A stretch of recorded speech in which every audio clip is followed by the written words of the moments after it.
A família do bebê de Joinville afirma que houve negligência por parte do hospital. Mas e aí? Qual o limite para tentar o parto normal? Quais os critérios devem ser levados em conta, tanto para o parto natural quanto para a cesariana? Para debater o assunto, nós estamos recebendo hoje os obstetras Renato Poli e Pablo de Queiroz Santos. Boa tarde, esse é o Dr. Pablo e esse é o Dr. Renato. Boa tarde. Um assunto bastante polêmico que levanta muitos questionamentos, né, doutor? Eu já quero começar perguntando. Ela ficou quase 12 horas nesse processo no trabalho de parto, né, tentando o parto natural. Qual o limite de horário? Por exemplo, os médicos tentam 5 horas, existe isso, se não existe isso? Boa tarde para o senhor. Boa tarde. Bom, inicialmente ela não ficou 12 horas em trabalho de parto, né? Ela internou fora de trabalho de parto, como já estava com 41 semanas, os médicos optaram em interromper a gravidez, e ela ficou grande parte desse tempo recebendo medicamento para estimular o trabalho de parto. Então ela não ficou as 12 horas em franco trabalho de parto. Ela não ficou estimulando 12 horas, isso? Os medicamentos estavam estimulando, mas ela não estava numa fase de trabalho de parto. Então, se ela não estivesse precisando de remédio, nesse período ela inclusive estaria em casa. Ela não teria dilatação suficiente, né? E também, assim, é muito complicado a gente falar de um caso isolado em que a gente não tem acesso ao prontuário, ao que aconteceu. Exatamente. Então acaba ficando me disse, mas os familiares falaram que só escutaram o coraçãozinho do bebê 2 vezes. Realmente, durante uma indução de trabalho de parto, tem que ser feito um controle mais rigoroso. Mas será que realmente foram só 2 vezes que foram escutados? Então, a análise do prontuário dela, isso tudo que faz parte da investigação. É claro que isso é um caso específico, né, doutor? A gente não pode... Vocês têm que ter acesso a esse laudo. Exatamente. O laudo e principalmente o documento mais importante, que é o partograma, né? Como o Pablo falou, com certeza, nesse partograma vão estar registrados os dados do batimento cardiofetal, da pressão arterial da mãe, como é que estão indo as contrações, como é que estão acontecendo, o ritmo, a frequência, né? A intensidade. Para o telespectador entender, o partograma seria a ficha. É a ficha onde se registram os dados que estão acontecendo na evolução do trabalho de parto. Bom, ela entrou no hospital, né? Não vamos diretamente a esse caso, vamos a tantos outros casos. A mulher quer ter parto normal nesse caso, certo? Ela se programa para que isso aconteça. Dá a entrada na maternidade. Não tem dilatação suficiente. Quando que isso é constatado? Depois de 5 horas, depois de 3 horas? Vamos dizer assim, ó, o trabalho de parto, ele tem 2 fases principais, né? Vamos dizer assim, a primeira parte seria a parte latente, quando o início do trabalho de parto, né, Pablo? Ele não é muito sintomático, a mãe ainda não sente muita diferença no seu corpo, sabe que alguma coisa estranha está acontecendo, e isso leva a um apagamento, como se chama, do colo uterino e um início de uma dilatação. Então, quando ela chegar nos 3, 4 centímetros, e esse período de latência pode levar em média 12 horas. E ainda não são contrações efetivas que estejam mexendo com a dilatação, nem fazendo a progressão do neném para a saída da via de parto. Mas aí começamos uma fase ativa, como se chama. Então, 4 centímetros para frente, as contrações começam a ser mais frequentes e mais dolorosas. A mãe começa a perceber. Então, aí é a hora que ela realmente chega na maternidade e é a hora que tem mais 12 horas. Se nós levarmos em conta uma média... Esse é o tempo limite? Não seria bem o limite, que tudo é um conjunto de sintomas, de sinais que estejam evoluindo. Esse limite, ele vem sendo cada vez mais alargado. Né? Exato. Os estudos iniciais foram feitos na década de 50 com relação ao tempo previsto por um trabalho de parto. Era uma população diferente, era uma abordagem obstétrica diferente, e os estudos mais recentes mostram que a partir do momento que você tem garantia de vitalidade materna e de vitalidade fetal, esse limite ele é extremamente longo. Não é algo de 6 horas nem de 10 horas. Ele pode até levar um pouco mais, desde que esteja garantida que a mãe esteja bem, que a mãe esteja saudável, e que o bebê esteja bem, que o bebê esteja saudável. Então, os dois estando saudável, esse tempo, não existe um tempo, tem que nascer em 6 horas. 12 horas, 10 horas. Não é algo tão... Tudo vai da evolução, como é que está evoluindo. Agora, por exemplo, o peso da criança influencia na hora do parto normal? Existe a proporcionalidade, né? Se é um bebê desproporcional à bacia da mãe, ao tamanho da mãe, às condições físicas da mãe, é de se pensar na via de acesso, né? Que nesse caso a criança tinha 3,9 kg, né? 900 gramas. A partir de que peso que se pode, ou é de acordo com o que realmente a mãe suporta? Suporta, a bacia da mãe, a proporcionalidade da mãe, né? Tem partos normais de criança de 4,8 kg, 5 kg, então quer dizer que às vezes até são partos fáceis. Fáceis, tem até outros fáceis. partos de bebês de 3,5 kg e que o bebê não nasce.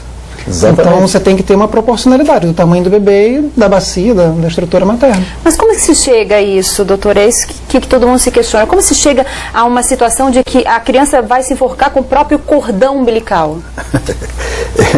Isso às vezes é detectado no exame de ultrassonografia, né? O exame por último, assim, no final, perto da entrada do trabalho. Mas na hora que está no hospital, na hora que está no hospital é difícil, não temos condições. O nosso hospital, por exemplo, eu saí da maternidade do regional, tem 3 anos que eu estou aposentado. Tem ultrassom, mas tem ultrassom lá embaixo, não tem um ultrassom disponível na sala de parto. Isso seria o padrão ouro. Seria o ideal. O ideal. Um ultrassom dentro da sala de parto, um cardiotocografia, que é a grafia dos batimentos cardiofetais, controlado com a pressão, com a contração uterina, como é que aquele coração daquele neném dentro da barriga reage. Então são dados que, numa cabeceira de cama de uma parturiente, nos dá muita segurança e continuar conduzindo aquele trabalho de parto. Mas isso falta nos hospitais. Agora a gente teve a informação de que esse hospital onde foi feito esse parto da mãe, ele era um hospital referência. Referência, mas será que tem isso tudo? O cordão enrolado no pescoço, inclusive, é um grande medo que as mulheres têm ao enfrentar um trabalho de parto. Mas em nenhum momento, nunca, ele foi uma contraindicação ao parto normal. Tem vários bebês, inclusive é um fato muito frequente nos trabalhos de parto, os bebês estarem com cordão em volta do pescoço. Agora, isso não traz um prejuízo para o bebê. Como é que a gente avalia isso? Isso não leva à morte? Não. Até como que a gente avalia desse dado, como que a gente avalia? Evita hoje dizer em ultrassom, por exemplo, ter uma circular de cordão, porque aí entra todo mundo em pânico e já optam por cesariana, a família vem pedindo, eu quero uma cesariana, porque eu não quero que meu neném morra dentro do útero. Então, quer dizer, são coisas que não tem consistência esse dado, entendeu? E, digamos assim, vamos pensar num caso raro, que é uma circular, ou mais de uma circular e um cordão muito curto, que ele ficaria então com fluxo diminuído durante o trabalho de parto. Como que a gente detecta isso sem ultrassom? Escutando o batimento cardíaco fetal. Então essa ausculta durante o trabalho de parto, estando normal, que nos dá muita segurança de continuar aguardando o parto normal. Se em algum momento, né, esse bebê está demonstrando que não, ele não aguenta mais, ele precisa nascer agora, né, e esse bebê ainda está longe de nascer, acabou a conversa. Mas essa escuta é um procedimento normal num parto natural. É um procedimento padrão de qualquer trabalho de parto, que todo bebê tem que ser auscultado de 30 em 30 minutos. O que eles relatam nesse caso, por exemplo, é que foi escutado o coração do neném durante 2 vezes. Eu não posso afirmar isso, se é verdade esse dado, ou ele viu 2 vezes, né? Até que ponto isso é verdade, que só ele tenha presenciado isso e em outras vezes ele não estivesse presente. E muitas vezes também eu sei que o pessoal da enfermagem faz a ausculta e pode até deixar de registrar, são coisas que acontecem num corre-corre, num dia a dia de uma maternidade, com 5, 6 pacientes em trabalho de parto, a gente sabe que às vezes pode acontecer isso. Se escuta, mas se esquece de botar, de anotar o dado, entendeu? Então são dados. Mas geralmente, doutor, é uma coisa que traz curiosidade, até conheço outros casos que aconteceu dessa maneira. Em maternidades públicas, eles induzem a situação do parto normal, né? Apesar da mãe às vezes ficar sofrendo naquela situação.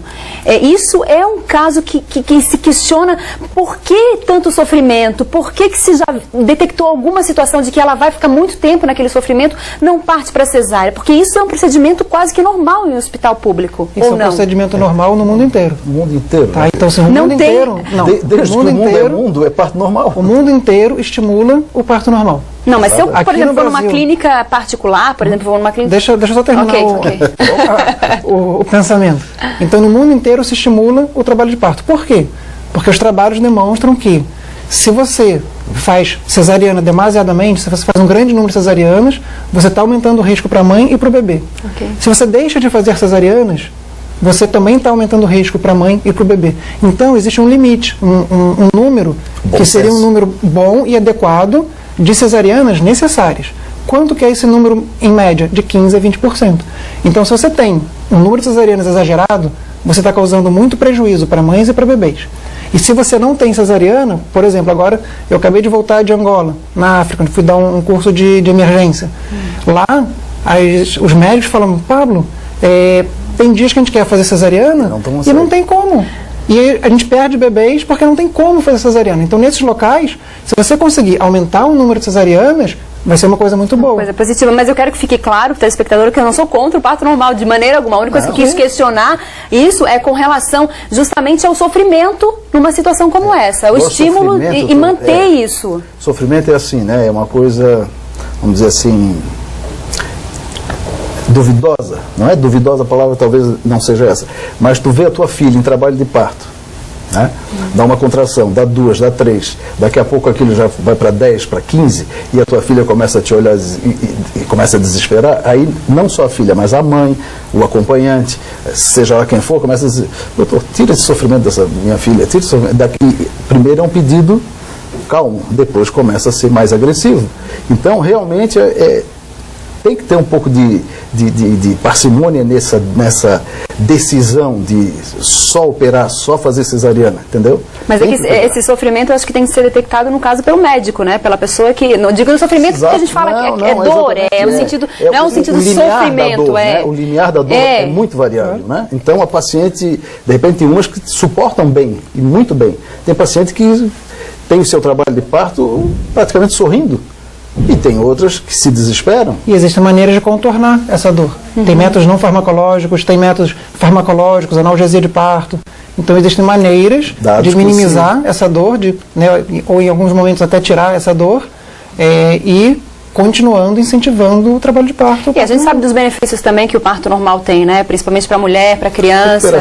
Recuperação, tudo isso. É um ponto positivo, né? O que a gente questiona aqui são procedimentos médicos que às vezes a gente quer leiga, está de longe, não consegue observar isso. Acontece essas zebras que a gente chama, porque também assim, estava tudo bem, eu não estou falando do caso específico, de repente estava evoluindo tudo bem, mas na hora de nascer, o neném nasce morto.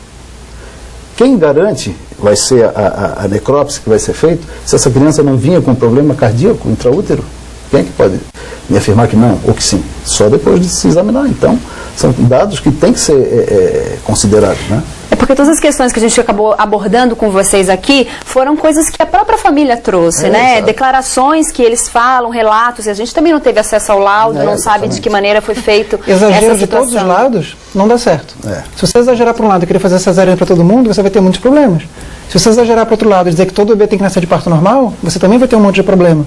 Então, tem que ter um meio termo. Um equilíbrio. Um equilíbrio, claro. Sabe dos benefícios tanto de um quanto do outro, né, na hora da situação. Bom senso acima de tudo. O bom senso acima de tudo. Eu acho que é isso que a gente está questionando aqui. Vamos falar rapidamente assim, a gente falou dos benefícios do parto normal, eu queria que de repente ressaltasse isso, para que ficasse bem claro, e também o que a gente pode trazer da cesariana, que no caso também é um outro procedimento, né, tem os riscos normais que toda cirurgia tem, mas que também pode ter o seu lado bom nessa história, né? O que seria o parto normal? Daí a gente fica com a cesárea e ele com o parto, vamos dizer? É isso assim, não. É só porque um está do lado e está do outro.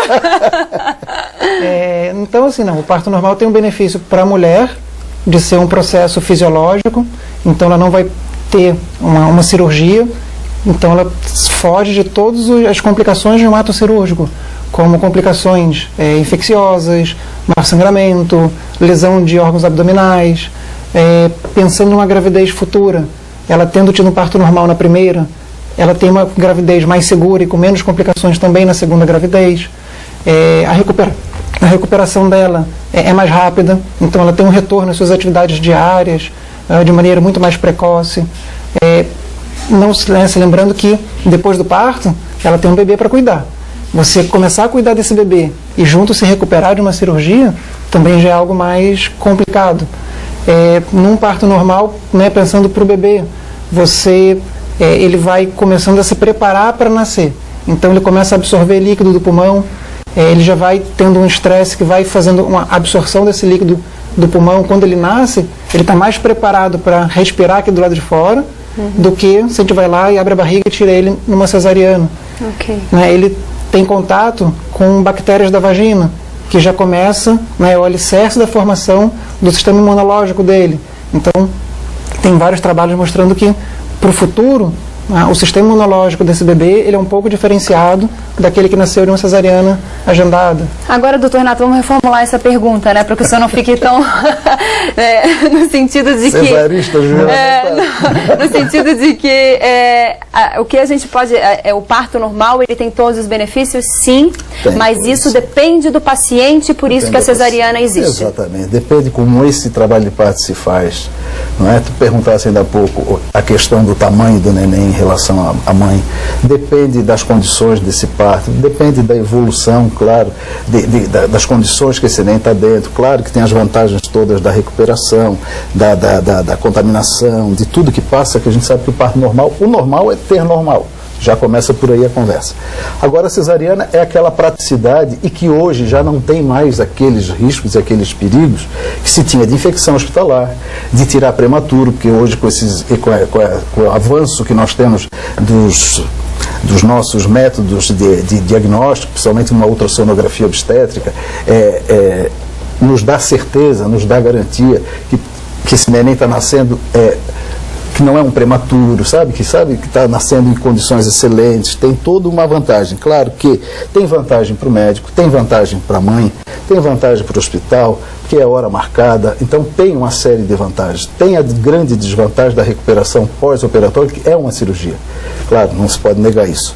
Mas, hoje em dia, né, ninguém pode negar, a tendência, principalmente dos consultórios particulares, a grande maioria a tendência em ir para uma cesariana. Tá certo, eu quero agradecer a presença de vocês, doutor Renato, doutor Pablo, né? E dizer que além disso tudo é bom a gente estar sempre acompanhando a gravidez com orientação médica para que tudo corra bem naquela hora, né? Que todo mundo fala, na hora do parto, né? Que é o nascimento do bebê, que tem que ser uma hora muito bonita. Obrigada, viu? Muito obrigado também. Muito obrigado.